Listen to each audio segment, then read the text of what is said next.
ഇന്ന് കേരളത്തിലെ പ്രമുഖമായ ഒരു ചാനലിൽ വന്നൊരു വാർത്തയാണ്. ആ വാർത്ത എന്തുകൊണ്ട് ഞാൻ പറയുന്നു എന്ന് ചോദിച്ചാൽ, ആ വാർത്ത ഇനി വേറെങ്ങും ചർച്ചയാവില്ല.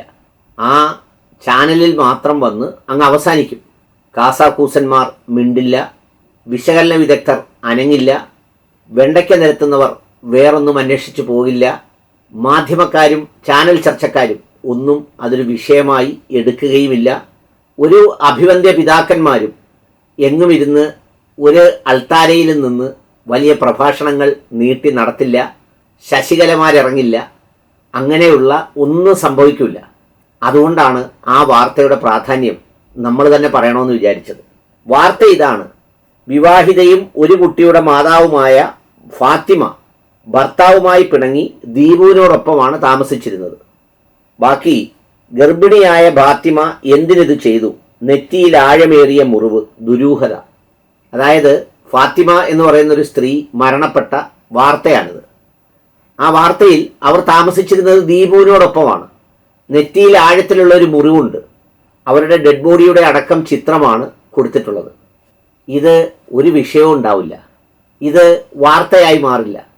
ഇത് കണ്ട് കാസാക്കൂസന്മാരൊന്നും പൊട്ടിത്തെറിക്കില്ല, ആരും ഒന്നും അനങ്ങുകയില്ല.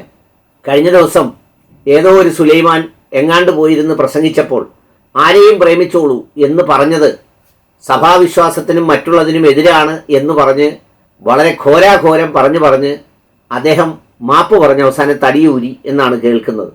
ഞാൻ പറഞ്ഞത് ഇതുപോലെ ഒരുപാട് മുസ്ലിം പെൺകുട്ടികൾക്ക് സംഭവിക്കുന്നുണ്ട്.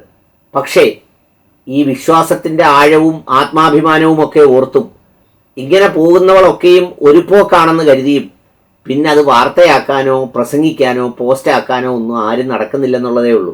അതൊക്കെ കേവലം ആത്മഹത്യകളായോ അല്ലെങ്കിൽ തൂങ്ങിച്ചത്തു എന്നൊക്കെ പറഞ്ഞങ്ങ് വരികയാണ്. വീട്ടുകാരാകട്ടെ അതിൻ്റെ പുറകിൽ പോകാറില്ല. കാരണം ഇങ്ങനെ ഒരുത്തി പോയാൽ അതിൻ്റെ കഥ കഴിഞ്ഞു, കാലം കഴിഞ്ഞു എന്ന് വിശ്വസിക്കാനാണ് ഒരുപാട് പേർക്ക് ഇഷ്ടം. അതുകൊണ്ട് പിന്നെ അതിൻ്റെ പുറകിലേക്ക് ആരും പോകാറില്ല, അതവിടെ അങ്ങ് അവസാനിക്കുന്നു.